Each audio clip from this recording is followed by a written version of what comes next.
Hey, what's up guys? I'm Brian Lau with Shadowmarq Industries, and we're over here in the middle of the Yuma Desert in Arizona with a Sprinter Overland trip where we get to take out a bunch of sprinters that run our products and field test them and see what they're up to. So we want to just show you what we've got on the vans and talk a little bit more about why we put these products together and how they're doing out here. So come on. All right guys, as you can see, there's a bunch of sprinters out here. We've got 2500s and 3500s, 170s, 144s, high roofs, low roofs. But I spotted over here, you know, there's a couple 170s that have dually setups with looks like method rims. So let's go talk to one of the guys over here. As you can see, there's a bunch of different chassis out here. There's two actually dualies out here that are pretty interesting because I used to run a dually as well before I converted to super single. So for those of you that have dually setups or are looking for a super single, you know, let's chat with Eric, and he can tell us a little bit more about his rig and why he's got dualies. So Eric, take it. Yeah. So we went when we were designing the van with outside van. We took into consideration I tow a race trailer. I also, we go do enduro races and are hauling motorcycle or two in the back. So I think mostly for towing, a little better on the, you know, hauling a trailer, and then with the extra weight in the back, the dually I think does pretty good managing the weight. Nice, okay.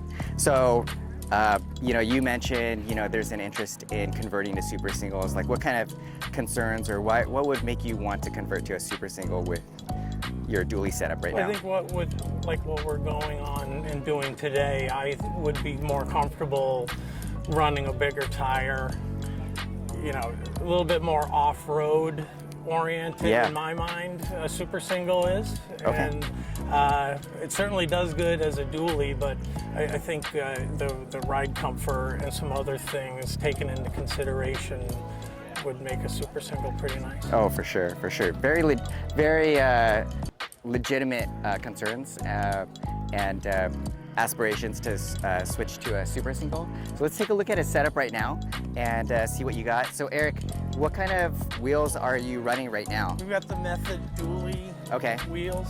Yeah. And then the largest tire that we could put on, which is I think 235/85. So that's the largest tire you can run with the dually setup. Right.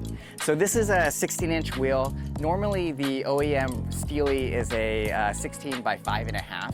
So you've got two of them next to each other. So like what Eric was saying is that, you know, on this particular wheel size, you can't go higher than a 235/85/17 before they start rubbing against each other. So we're limited to, this is probably like a 31 inch tire maybe. I have to look at that, which is okay, but when we're off-roading out here, we're gonna want more tread and more sidewall, and we can't accomplish that with this size rim right here, which is why we went with a super single, designing it with REIKA, so that we could put a bigger tire in here, which would be like a 295/70/17, which is a 33-inch tire with a wider tread pattern. Also, by doing that, we achieve a couple things. One is a bigger rim is going to allow us to fit a big brake kit in here. Not necessarily something that you need off-road, but for such a heavy rig like this 3500 170 extended that could weigh anywhere from 10,000 pounds to 12,000 pounds, you're gonna need a lot of stopping power. So the big brake kit that we supply through Rotora has 6-piston front and 6-piston rear. So that's gonna be a significant stopping power difference. Also, this dually setup, although Eric may not have experienced it yet, but has the possibility of having rocks stuck in between the wheels, especially when you air down. So that can be a pain as well. And then second, the other thing that I want to talk about too is this wheel setup by Method or whatever other companies that have like a dually aftermarket wheel is really just 4 wheels. You've got the front, 2 in the front and 2 in the rear, and they utilize the steel wheel, the stock OEM wheel that's on the inner. So we're gonna eliminate that.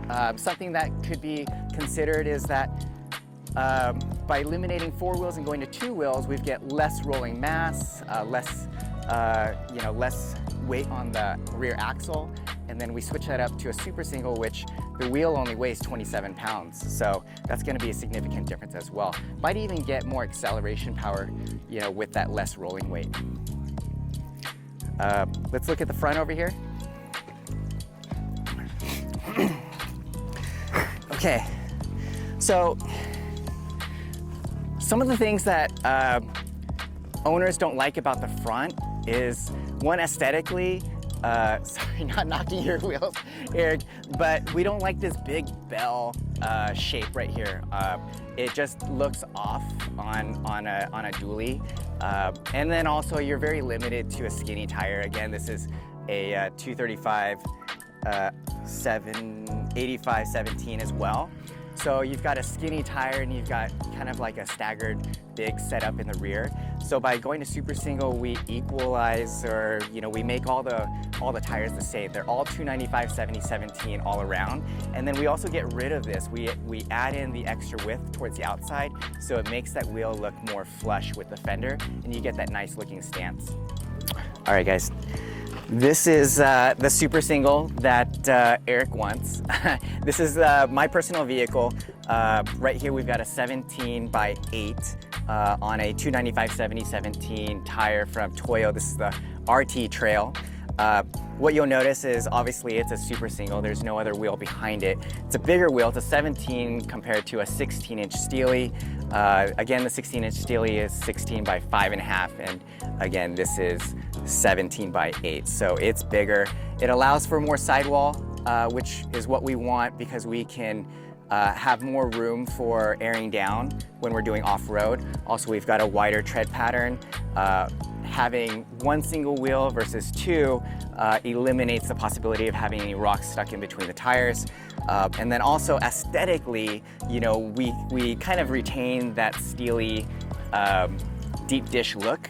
Got this really nice Rambler R35V design right here. So this is the rear. Let's take a look at the front.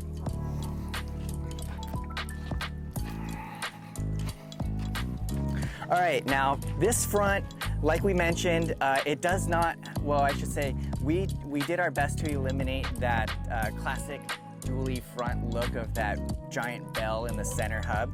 So you can see that this is pretty much flush. So it gives that nice stance. Behind this wheel is a big brake kit, so you might notice that the wheel is a little bit protruding out of the fender line, but the big brake kit does that. But that's actually a plus, because if you had a 16-inch wheel, you wouldn't be able to fit a big brake kit, and therefore you wouldn't have the stopping power to stop such a massive van. Whether it's a light van at 10,000 pounds or a heavier van on the 12 plus side, either way, you're gonna want that stopping power, because we're upgrading from a 2-piston big brake kit, 2-piston brake system to a 6-piston. So that's gonna give you significant power, stopping power. So this is the look right here, really nice look. And then we can go ahead and take a look at the spare, the universal spare over here that can be used on the front and the rear.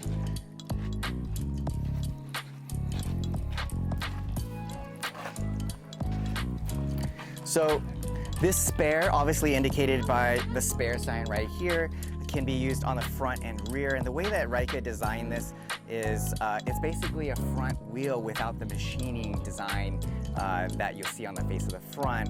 We've got a nice flat surface that can be mounted on the rear, have that deep dish look, although not finished, but will fit and get you off the road or the trail. But also it'll look like this on the front. So you got a nice looking front and just a OEM kind of rear, but whatever gets you off the trail, this is it. So 5 wheels, it comes, I believe it's retails $18.50 and includes all the lug nuts and no adapters, no spacers needed, ready to go.